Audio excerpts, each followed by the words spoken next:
ativista, oportuno, transformador. Foi assim que o Festival Impacto foi concebido e implementado como palco para a reflexão e debate sobre diversos temas que, em virtude da sua pertinência temporal, são relevantes tanto a nível individual como coletivo. Nesta primeira edição, o Festival Impacto tem como tema central o preconceito, reconhecendo e entendendo que o preconceito é opinião favorável ou desfavorável, formada antecipadamente sem fundamento sério ou análise crítica. Somos um país de brandos costumes, um olhar pela nossa cultura, comportamento social e tradições, a identificação de traços culturais e valores distintivos da nossa sociedade e a exploração do seu impacto na autoperceção e nas percepções externas, como atenuar as desigualdades e estabelecer quadros fundamentais para aumentar a consciência social e institucional relativamente à igualdade de género, a interação entre desigualdades e migração em Portugal, a evolução dos brandos costumes na era digital. Esta segunda conversa, o Warm-Up, conta com a curadoria do Instituto Superior de Economia e Gestão, ISEG, pelas mãos de Joana Paes e Winnie Picotto. As sessões Warm-Up são concebidas para envolver a comunidade, criar expectativa e revelar o ADN que define este festival. Ao meu lado, e está aqui escrito está, mas não está, mas vai estar, a nossa Amélia Amil, a nossa intérprete de língua gestual portuguesa, para além das suas funções profissionais enquanto intérprete e tradutora de língua gestual portuguesa, é formadora e ativista dedicada à promoção da cultura, da língua e da justiça social das pessoas surdas. Temos também a folha de sala em Braille, impressa pela ACAPO, Associação dos Cegos e Embleopes de Portugal, nossos parceiros da acessibilidade. Há uma linha que separa aquilo que vemos daquilo que é real. O preconceito afasta-nos ainda mais da realidade, atrasa-nos, distancia-nos uns dos outros e, para o quebrar, precisamos de olhar para ele como uma primeira vez. Sem vícios, com profundidade, e isso leva tempo. E a sociedade de hoje vive sem tempo. Nesta sala queremos parar o tempo, habitar as palavras que vão ser ditas, alcançar profundidade através do encontro, da conversa, de carne e osso. Longe das batalhas verbais do mundo digital. Conversar, evoluir, com paixão, autenticidade e intimidade. Eu sou o Miguel Menezes, bem-vindos ao Festival Impacto. Doutorado em Psicologia Social pela Universidade de Louvain, é investigador emérito do Instituto de Ciências Sociais da Universidade de Lisboa. A sua pesquisa focou inicialmente a aprendizagem da violência, depois os conflitos entre grupos organizacionais e, posteriormente, centrou-se no estudo da identidade social e dos sentimentos de justiça e legitimidade associados aos conflitos decorrentes do racismo, do preconceito e das migrações. Foi professor convidado em várias universidades estrangeiras e os seus trabalhos estão publicados em livros e revistas nacionais e internacionais. Qual a diferença entre como nos vemos e como nos veem? Chama ao palco Jorge Vala. É um prazer estar convosco aqui nesta sessão do Impacto e começava por descrever os primeiros passos que eu dei para pensar e partilhar convosco algumas reflexões que pudessem ser úteis a esta pergunta: somos ou não um país de brandos costumes? Quando a Joana Paes me telefonou a convidar-me para estar hoje aqui e depois de ter aceito, fui à minha estante, à parte dedicada à identidade nacional e encontrei um livro que confesso que nunca tinha aberto. Era um livro de João de Barros, provavelmente conhecem, um intelectual, pedagogo, escritor da Primeira República, e o livro tinha por título O Povo na Literatura Portuguesa. Pois bem, comecei a folhear o livro e achei extremamente interessante o facto de ele desde logo falar no Damião de Góis, uma figura que nós conhecemos, e de o apresentar como um protótipo do povo português, no sentido em que era um homem sem preconceito, fosse ele racial, de classe, étnico ou outro. Interessante. O João de Barros, porém, esqueceu-se de uma coisa, e não o refere. é que o Damião de Góis foi perseguido pela Inquisição, não morreu na prisão, mas morreu na sequência da tortura, etc., que sofreu. E então, a primeira pergunta que nós podemos pensar, ou podemos fazer, é esta: sim, podemos provavelmente ser um povo de brandos costumes, mas por onde passou a Inquisição, por onde passou a violência da Guerra Civil no século XIX, por onde passou uma ditadura forte e eficaz, como é que podemos, digamos, ligar estas duas dimensões da nossa realidade? Um acontecimento importante na nossa história é a colonização. E a visão da colonização é para uns, ou a visão que temos da colonização é para uns uma visão violenta, mas para outros, curiosamente,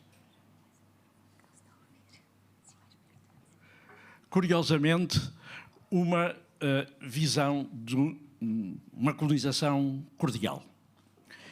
Foi essa a visão que descreveu, pormenorizadamente justificou um autor brasileiro dos anos 30, que muitos de nós conhecemos, Gilberto Freire, num livro notável que se chama Casa Grande e Senzala. É, em parte, a sua tese de doutoramento na Universidade de Colômbia, e ele justifica esta orientação dos portugueses para o relacionamento com o outro, a facilidade que teremos em nos relacionarmos com o diferente. Isso viria de onde? Isso viria do próprio facto de Portugal se ter constituído progressivamente como um cruzamento de nórdicos, judeus e mouros, portanto, como um cruzamento de culturas, ao mesmo tempo que nessa constituição da formação de Portugal teria havido sempre um grande respeito pela diversidade das comunidades existentes em Portugal.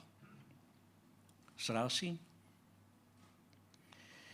No século XVI, João de Barros identifica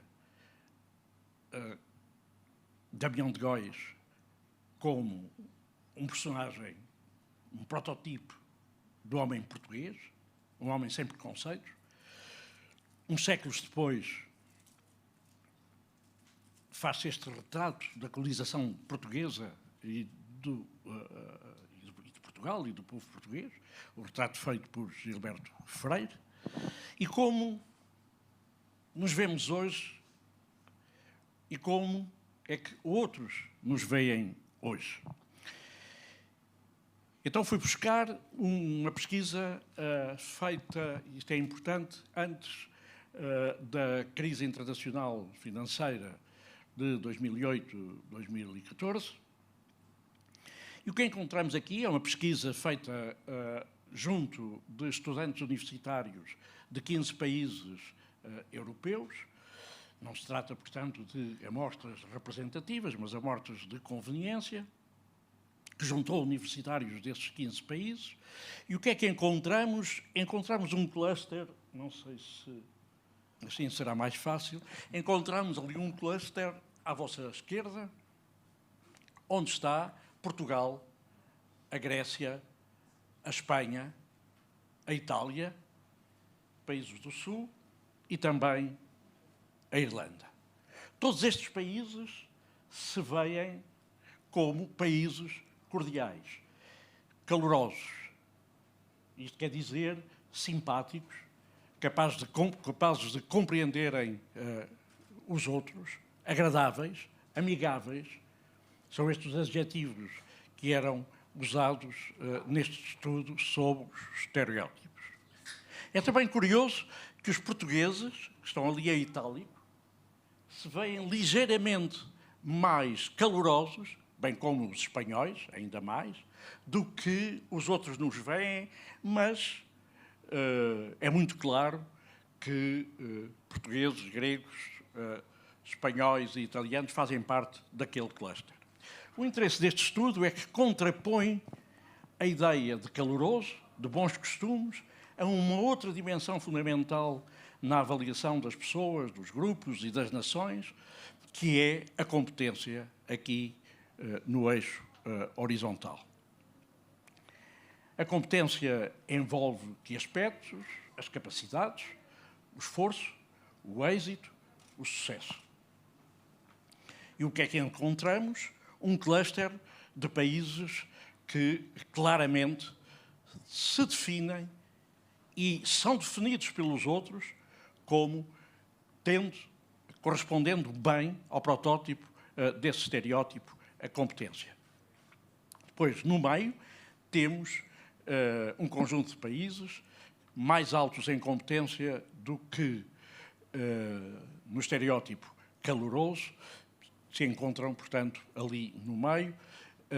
Mas o que é interessante vermos é que há uma enorme coincidência entre a representação que os vários países fazem de si próprios e que os outros fazem deles. Então, poderíamos dizer que, sim, passados, mais uma vez, quase um século, mais de um século, daquilo que escreveu o Gilberto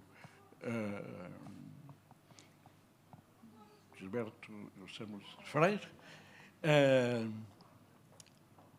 depois disso, continuamos nesta posição, de facto, de sermos percebidos como um país de brandos costumes. De onde é que vem esta ideia de competência? A ideia de competência é derivada, um estereótipo que é derivado de percepções e fatores de tipo socioeconómico.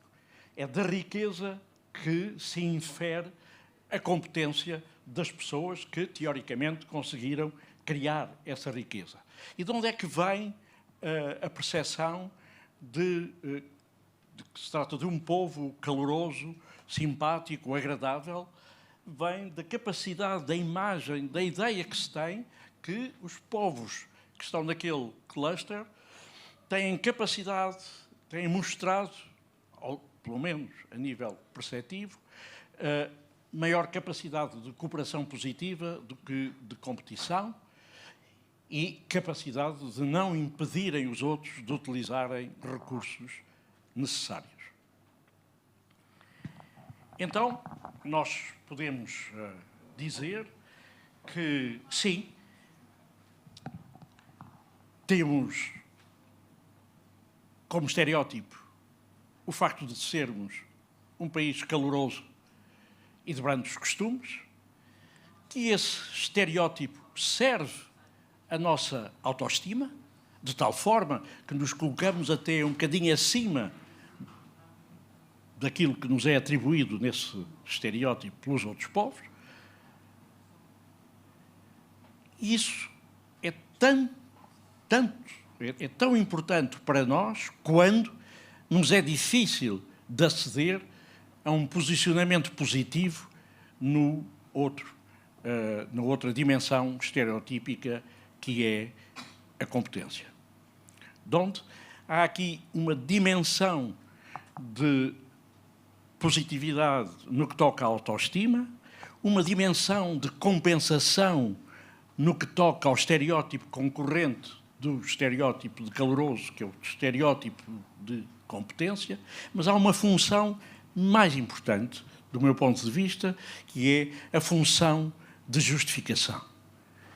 Este estereótipo, brandos costumes, agradabilidade, simpatia, abertura ao outro, é capaz de justificar uma revisão, uma releitura do que foi a colonização, do que foi a escravatura, do que foi, inclusivamente, como estamos a ver hoje, o Estado Novo, ou a ditadura salazarista, ou o fascismo. Ou seja, confere-nos esta dimensão do estereótipo, potencialidades para podermos manter a nossa autoestima positiva, ainda que à custa, como eu dizia, do esquecimento, da revisão, da não memória.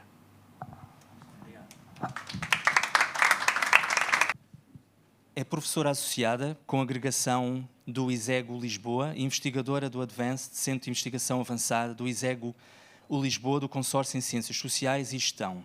É coordenadora do projeto Power Portuguese Women's Equality Observatory e foi coordenadora do projeto Women on Boards, WOB, Portugal.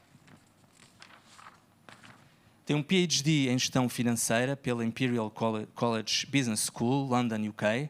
Os seus interesses de investigação recaem na área de Corporate Governance. Em particular, tem desenvolvido trabalhos nas áreas de performance e sobrevivência das empresas através de uma perspectiva multidisciplinar, como liderança, género, igualdade, ciência política e elementos psicológicos e fisiológicos do comportamento do gestor que afetam as suas decisões de investimento e financiamento. Recebeu o Prémio Científico Universidade de Lisboa, Prémios Universidade de Lisboa, Caixa Geral de Depósitos e mais 3 menções honrosas. É co-coordenadora do doutoramento em Gestão e do Master in Accounting. Leciona as cadeiras de Corporate Governance, Accounting and Financial Reporting, Accounting, Research Methods in Accounting e Técnicas Quantitativas em Gestão. E se quisermos ir para além dos achismos para investigar se as mulheres e os homens têm as mesmas oportunidades no início da carreira. Chama ao palco Maria João Guedes. Okay. Boa tarde a todas e a todos. Então, sermos um país de grandes costumes, será que estamos tão bem assim que não vale a pena desafiar o status quo? Para ir além dos achismos, neste meu projeto, o Power, fomos inquirir mais de 1.200 pessoas, neste momento já temos quase 2.000, mas os resultados primeiros que tenho são estes, os 1.200, e fomos perguntar quem contratariam para esta posição na empresa. Então mostramos aos nossos inquiridos 2 CVs iguaizinhos, em termos de formação, de experiência, de atividades extracurriculares. O que é que eles alteravam? Um era de um homem e do era de uma mulher, de uma jovem licenciada e de um jovem licenciado. E fomos perguntar quem é mais competente, quem tem mais qualificações, quem convidaria para a entrevista e, por fim, quem é que ia selecionar para a função. O que é que nós esperávamos? Se são iguais, não deve haver diferença. E o que é que nós chegámos à conclusão? O que é que os nossos respondentes nos disseram? Escolhem o CV do António, do homem. E acham o António mais competente, mais qualificado, mais probabilidade de ser selecionado para a entrevista e quando diretamente perguntados quem é que quer na empresa, o homem ou a mulher? A mulher. Como é que é possível? Se são iguais em tudo, porque é que o homem é selecionado? Portanto, estas jovens licenciadas já estão, logo no início da sua atividade profissional, a ter aqui uma decolagem em relação ao António. Como é que pomos aqui a questão do mérito? É difícil explicar, não é? Mas quisemos perceber mais estes resultados. Fomos tentar perceber. Então, e os profissionais de recursos humanos da nossa amostra? Que tínhamos cerca de 30 e tal % dos nossos inquiridos que tinham essas funções.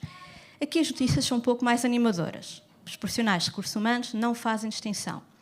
Então, o que é que faz distinção? Os gestores de topo ou as pessoas que não estão no topo? Aqui os resultados também foram muito interessantes. Os gestores de topo não fazem a distinção, os outros níveis hierárquicos fazem a distinção. Aqui a notícia é mais ou menos, não é? São mais ou menos boas notícias. Portanto, porque quem recruta são os gestores e as gestoras de topo. Portanto, aqui temos um caminho mais positivo.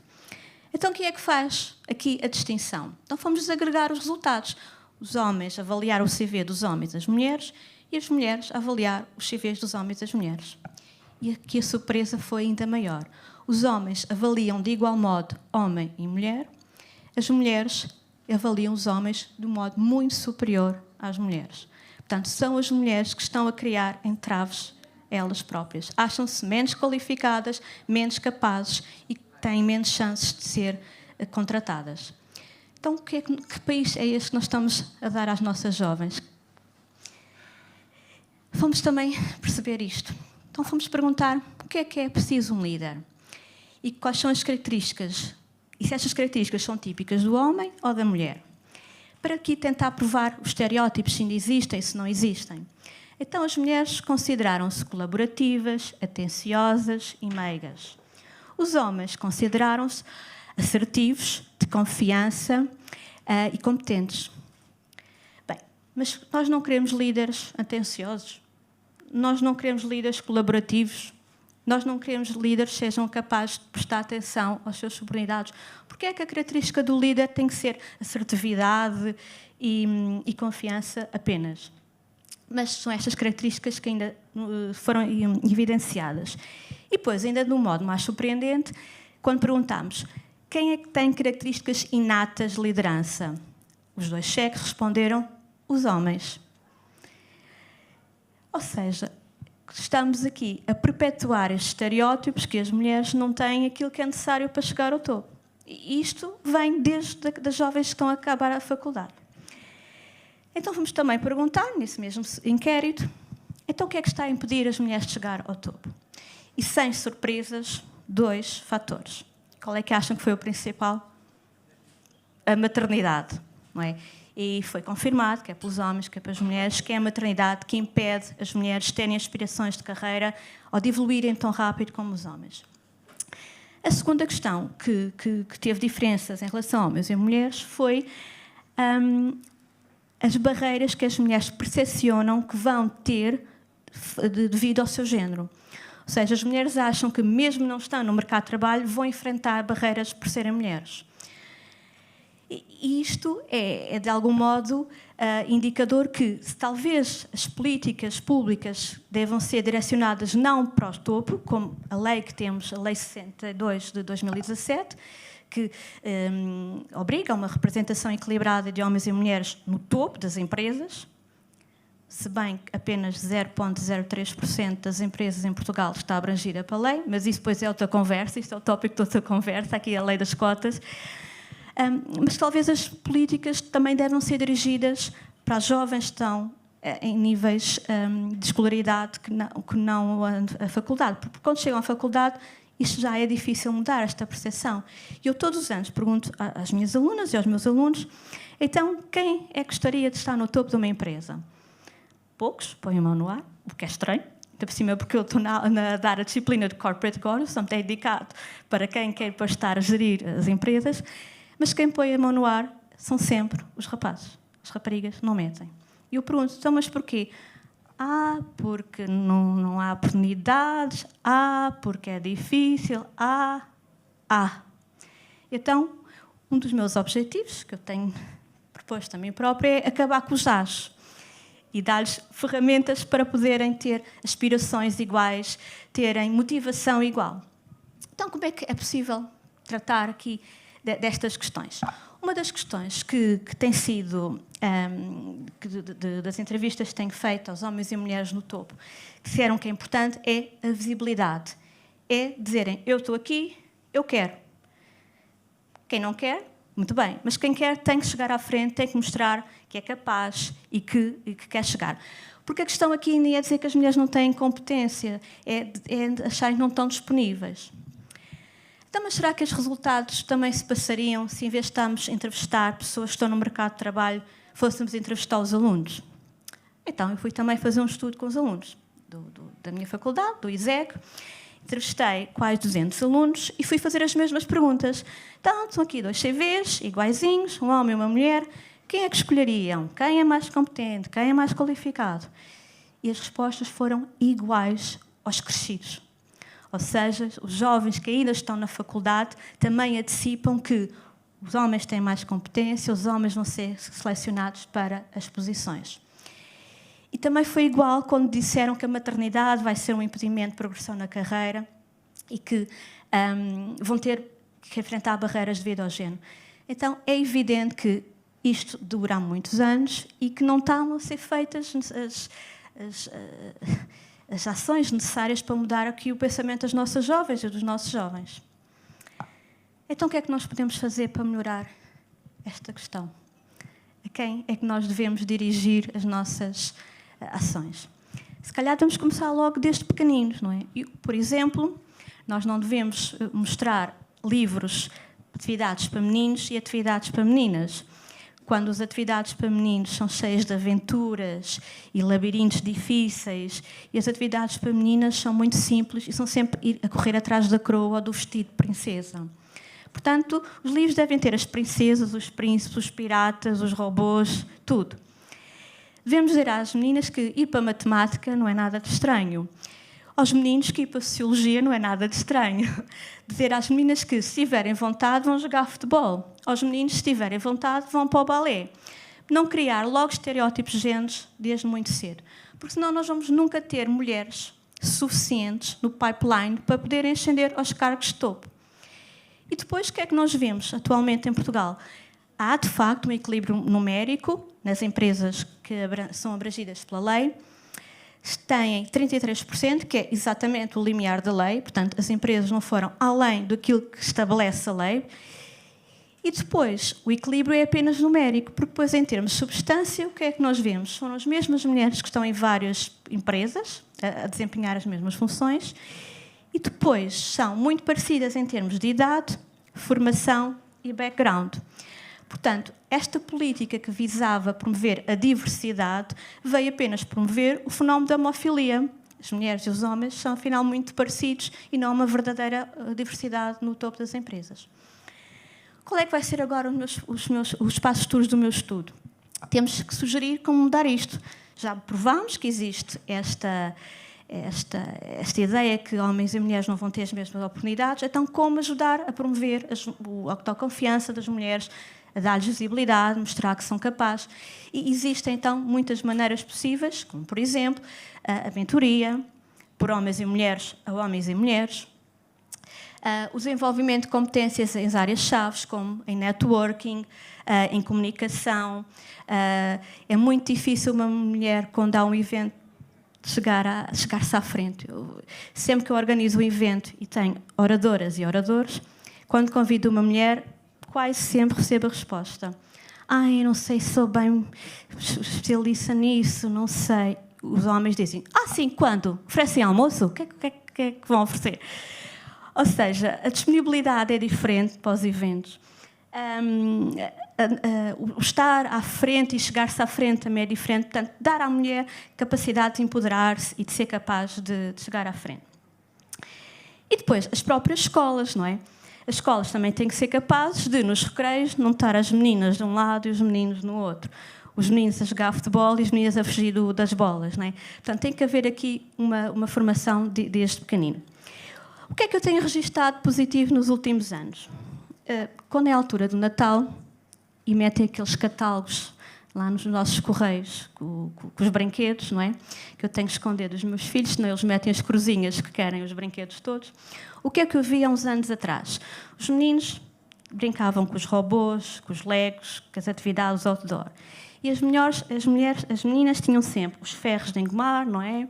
Aquelas coisas muito esquisitas que são só cabeças, que é para pintar e pentear, sabem?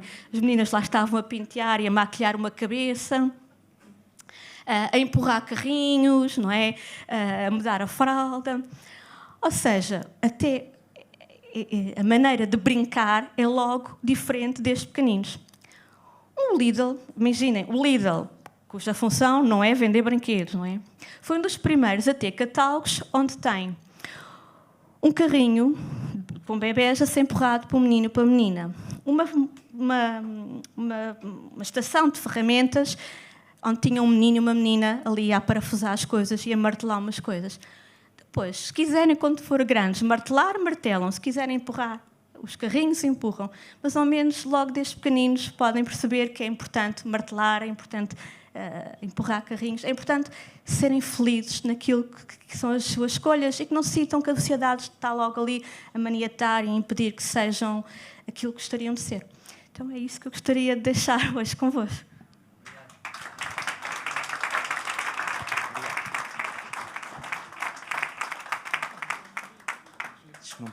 Sem ti, não pode ser. Obrigada. Uma salva de palmas para a nossa Amélia, a Mil. Que tocou agora. Tudo bem? É professor catedrático no Instituto Superior de Economia e Gestão, ISEG, da Universidade de Lisboa, e investigador no Sócios Centro de Investigação em Sociologia Económica e das Organizações da mesma instituição. Estudou Sociologia no ISCTE, Instituto Universitário de Lisboa, e obteve o doutoramento em Sociologia Económica e das Organizações pelo ISEG Universidade Técnica de Lisboa.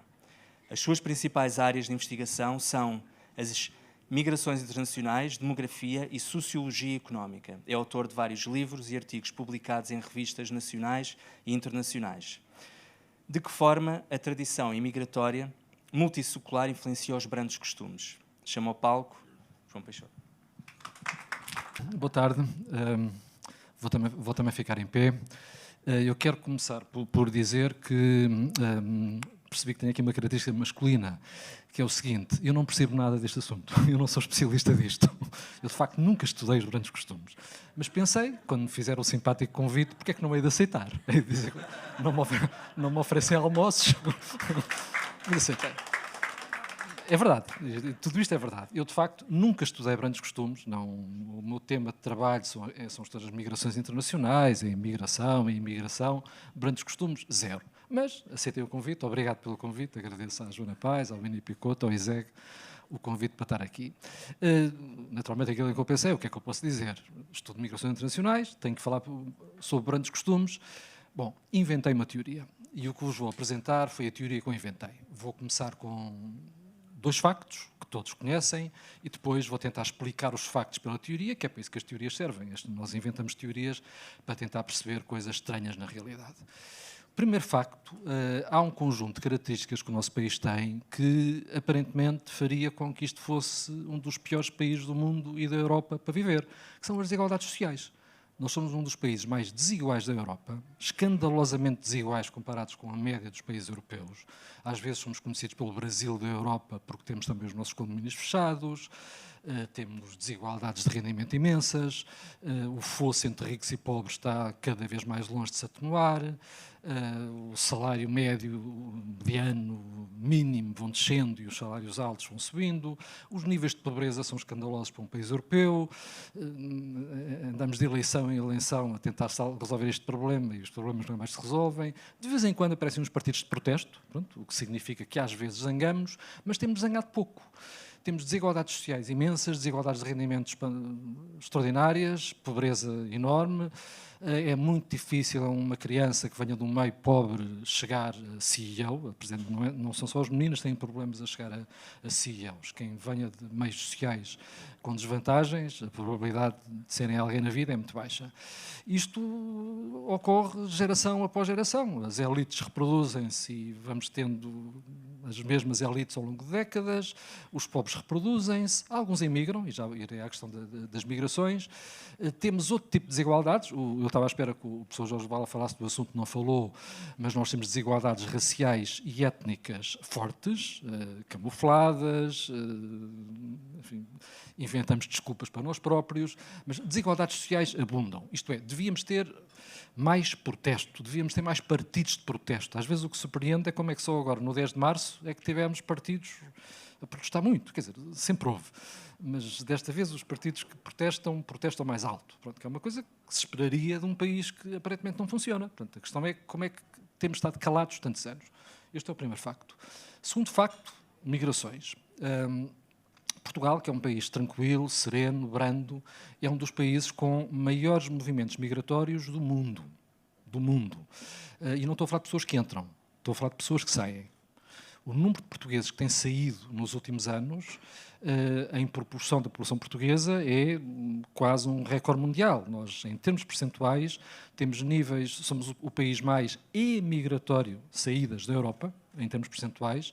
Nós, a Croácia, a Roménia, a Bulgária, são alguns dos países que têm mais saídas.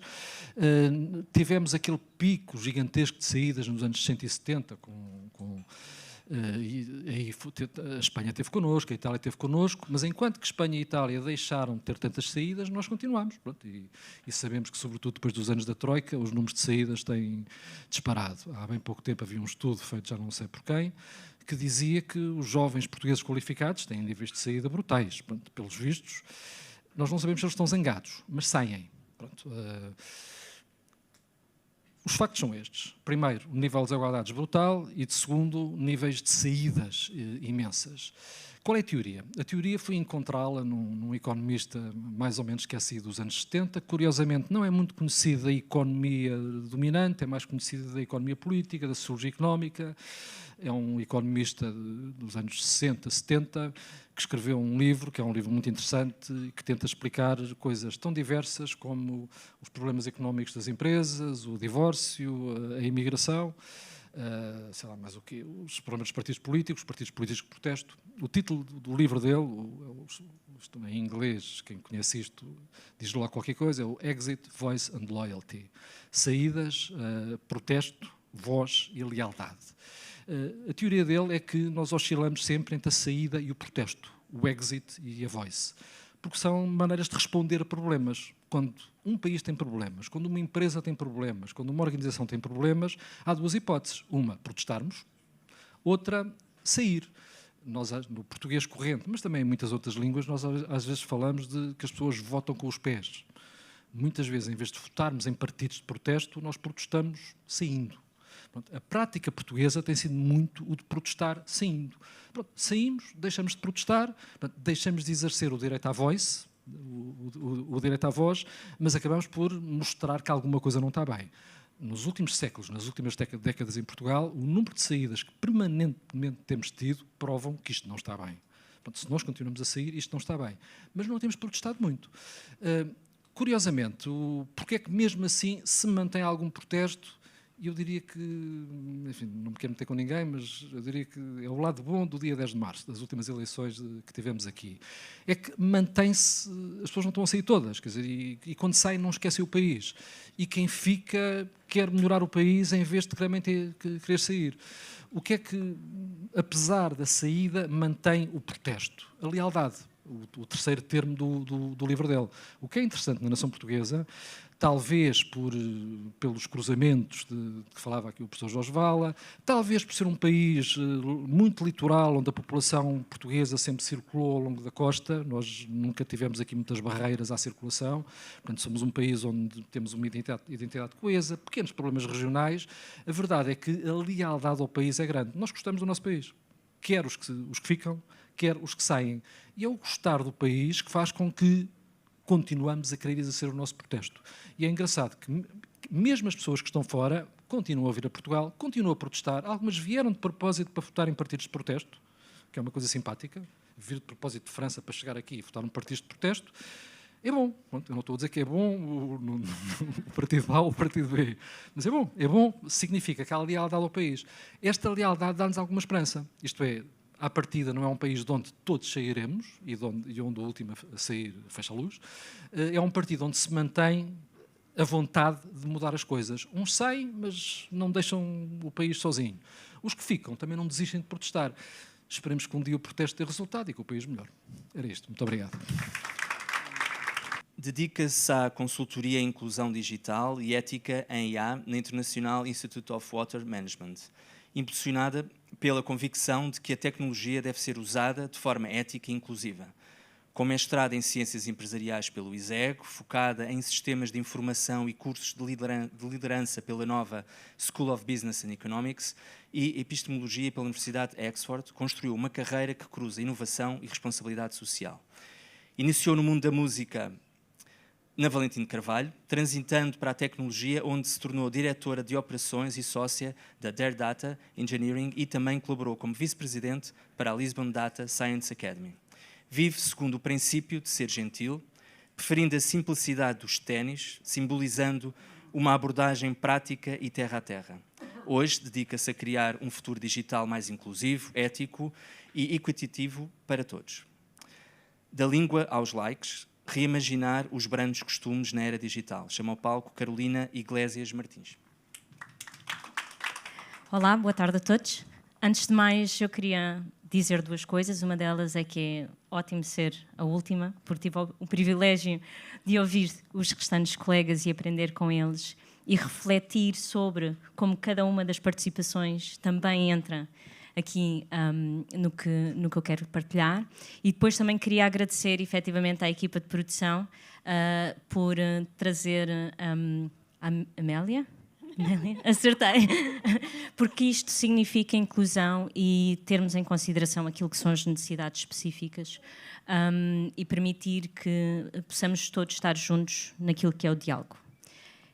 Eu prometi ali ao meu filho que eu ia chamar, se ele quiser vir para aqui, o Rodrigo. Se quiseres, podes vir e sentas-te. Se não, ficas aí, é como tu quiseres. Porque a história que eu quero contar, quando eu fui convidada pela professora Winnie,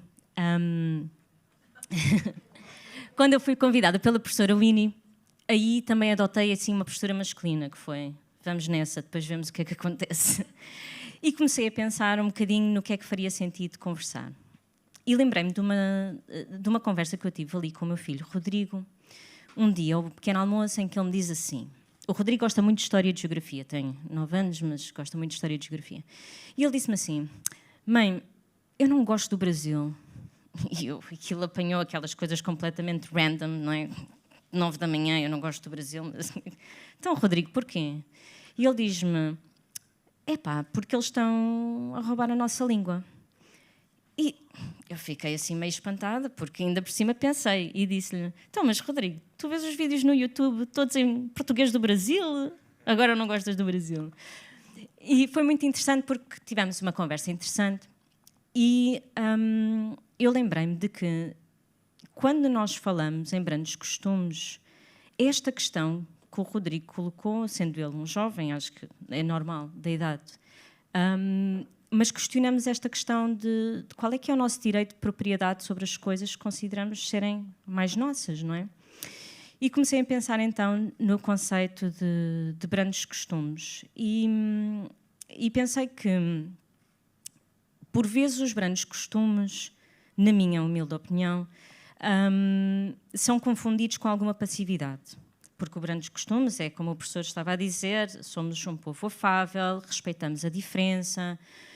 Eu acho que isso também é um ato de coragem. Quando estamos abertos ao diálogo, sermos um país de brandos costumes é precisamente reconhecermos a diferença no outro e estarmos dispostos e disponíveis para conversar. Agora, o que é que acontece quando nós passamos para o meio digital? Será que somos mesmo um país de brandos costumes? A verdade é que eu não tenho assim tanta certeza. Eu não sei se atualmente não teremos uns falsos brandos costumes. E se não estaremos a misturar ou a deixar-nos cair nesta questão de não verbalizarmos ou não sabermos construir pontos para o diálogo. E isso é muito importante e é visível através das redes sociais. Se olharmos para as questões de ativismo digital e que depois saem do digital para o mundo real, Climáximo, por exemplo, não é? O que é que nós podemos aprender? O que é que nós podemos perceber? Nós podemos perceber que o comportamento online, hoje em dia, é um bocadinho desfasado daquilo que é o comportamento offline. Portanto, enquanto nós, apesar das redes sociais terem esta capacidade, este potencial incrível de unir, também tem o potencial enorme de segregar. E quando começamos aqui a olhar para o papel dos algoritmos, o papel das redes sociais, começamos a perceber um bocadinho que, efetivamente, estas grandes empresas de redes sociais não se interessam propriamente naquilo que nós pensamos, não é? Os algoritmos, muitas vezes não.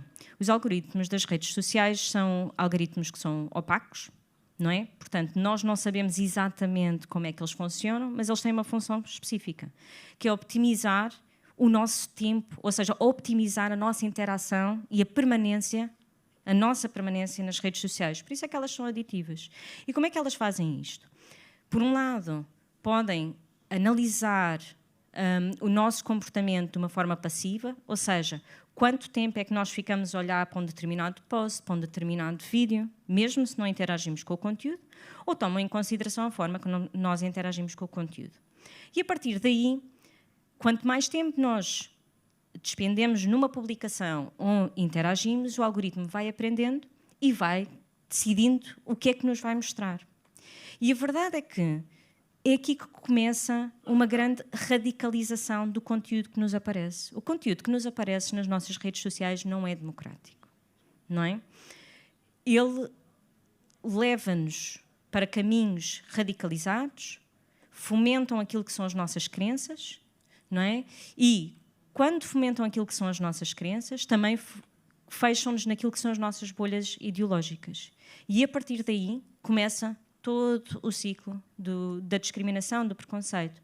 Porque começamos a ter, isto somos nós e eles. Nós defendemos uma coisa e eles defendem outra coisa. A partir do momento em que há esta segregação e a incapacidade de dialogar e debater em conjunto de forma civilizada, não é? Começamos a ter discriminação. E com a discriminação, estereótipos, preconceito. E vamos abrindo aquilo que é o fosso entre as diversas áreas da sociedade.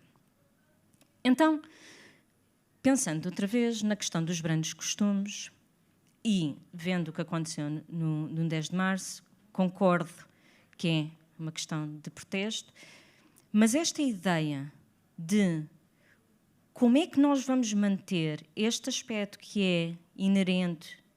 Eu sou portuguesa, vivi muitos anos em Macau, a minha infância toda foi lá e isso ajudou muito a reconhecer e a valorizar a diferença no outro e aprender a viver com uma cultura que é completamente diferente da minha, uma cultura oriental, eu sou ocidental, mas a verdade é que conseguimos todos conviver. E depois, quando passamos para o meio digital, hoje em dia, vemos que existe esta incapacidade de se dialogar, de respeito, de consideração. E é aqui que me parece que entra o aspecto da inclusão. É importante ensinar às pessoas o que é a inclusão. É importante explicar que é diferente de termos diversidade. Lá porque temos diversidade não significa que sejamos inclusivos. E inclusão é diferente também de integração. Integrar é pormos o outro nas normas existentes. Incluir é adaptarmos as normas existentes também às necessidades específicas do outro. Então, nas redes sociais e numa era em que os algoritmos controlam, captam a nossa atenção, espalham desinformação, o que é que nós podemos efetivamente fazer? Temos aqui duas opções. Podemos olhar para isto, esquecendo um grande grupo, que é o grupo daqueles que criam estas plataformas. Mas nós, individualmente, o que é que podemos fazer? Todos nós temos uma ação individual e todos nós podemos ter uma ação coletiva. Eu acho que a primeira coisa, e que é o mais importante, é termos consciência do quanto manipulados somos pelos algoritmos que existem. Quando começamos a perceber como é que funcionam as redes sociais, quando começamos a perceber que aquele conteúdo está-nos a ser mostrado porque vai-nos, de certa forma, fazer reagir e interagir e vai-nos levando para o caminho da radicalização, em vez de interagirmos tanto, podemos fazer uma coisa que eu acho que tem caído em desuso, que é termos um pensamento crítico sobre o que nós estamos a ler e o que estamos a vivenciar. Não levarmos as coisas a peito e, efetivamente, continuarmos a ter esta capacidade de nos distanciarmos do que estamos, nos distanciarmos do mundo digital, não é? Porque aquilo suga-nos, e mantermos sempre presente dois aspectos. Um aspecto de humanidade, que todos temos o mesmo fundo de ser humanos, e um aspecto de cidadania. Todos nós temos deveres e direitos para vivermos em sociedade. Então o mundo online não é diferente do mundo offline. Portanto, o meu apelo hoje é percebermos que nós também somos agentes ativos de mudança. E a mudança também começa precisamente na nossa capacidade de viver no mundo digital e fazer a diferença nele. E, no fundo, era isso que eu queria trazer aqui. Muito obrigada. E obrigada ao Rodrigo pelo início da história.